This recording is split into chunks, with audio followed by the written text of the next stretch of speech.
Sebuah perusahaan farmasi sedang mengembangkan obat anti kanker baru. Sebelum melanjutkan ke uji klinik, perusahaan harus melakukan evaluasi keamanan melalui uji praklinik, termasuk uji toksisitas akut dan subkronik pada tikus. Salah satu tikus menunjukkan berat badan yang signifikan dan kerusakan organ ginjal setelah 14 hari pemberian obat. Pertanyaan pertama, apa yang harus dilakukan oleh peneliti untuk mengevaluasi lebih lanjut toksisitas obat tersebut? Yang pertama, uji toksisitas kronik. Melanjutkan dengan uji toksisitas kronik dengan pemberian obat dalam jangka waktu yang lebih lama. Yang kedua, evaluasi genotoksisitas seperti tes mikronukleus atau tes COMET. Yang ketiga, pengukuran indikator spesifik toksisitas ginjal seperti KIM1 atau Kidney Injury Molecule 1 dan NGAL atau Neutrophil Gelatinase Associated Lipocalin. Yang keempat, pengujian imunotoksikologi. Memeriksa apakah obat tersebut menyebabkan gangguan pada sistem imun yang bisa berkontribusi terhadap kerusakan organ. Yang kelima, pemeriksaan mikroskop elektron untuk melihat secara lebih rinci perubahan ultrastruktur pada sel-sel ginjal. Yang keenam, pengujian profil metabolit untuk melihat apakah ada metabolit reaktif yang mungkin berperan dalam menyebabkan toksisitas ginjal. Yang ketujuh, uji in vitro pada sel ginjal untuk memahami efek langsung dari obat atau metabolitnya pada sel ginjal. Yang kedelapan, studi interaksi obat-obat untuk melihat apakah toksisitas ginjal diperburuk oleh interaksi dengan terapi pendukung lainnya. 9.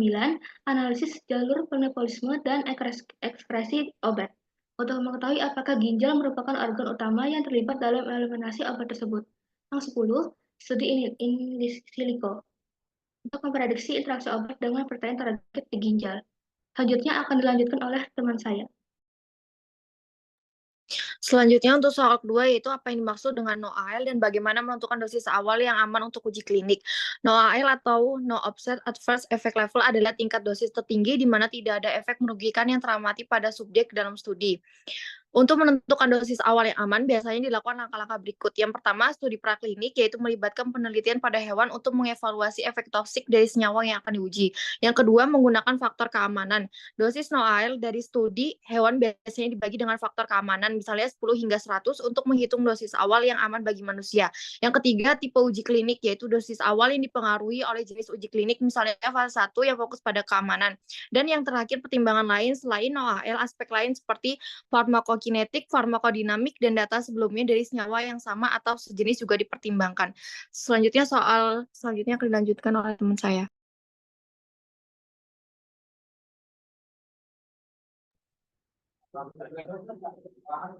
Baik, selanjutnya pertanyaan ketiga, mengapa evaluasi toksisitas subkronik dan kronik penting dalam pengembangan obat ini? Evaluasi toksisitas subkronik dan kronik sangat penting dalam pengembangan obat anti kanker karena memberikan gambaran lebih komprehensif mengenai keamanan obat sebelum digunakan dalam jangka panjang pada manusia. Berikut adalah beberapa alasannya. Yang pertama, untuk mendeteksi efek toksisitas yang lambat. Muncul uji toksisitas akut biasanya hanya mencakup pengamatan jangka pendek setelah pemberian satu dosis atau beberapa dosis awal.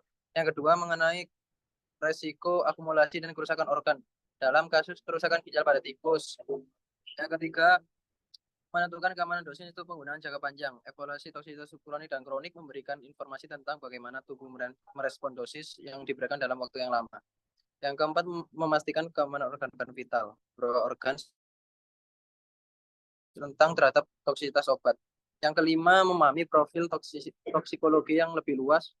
Uji toksisitas subkronik dan kronik membantu mengungkapkan berbagai efek samping yang mungkin tidak terdeteksi pada uji akut.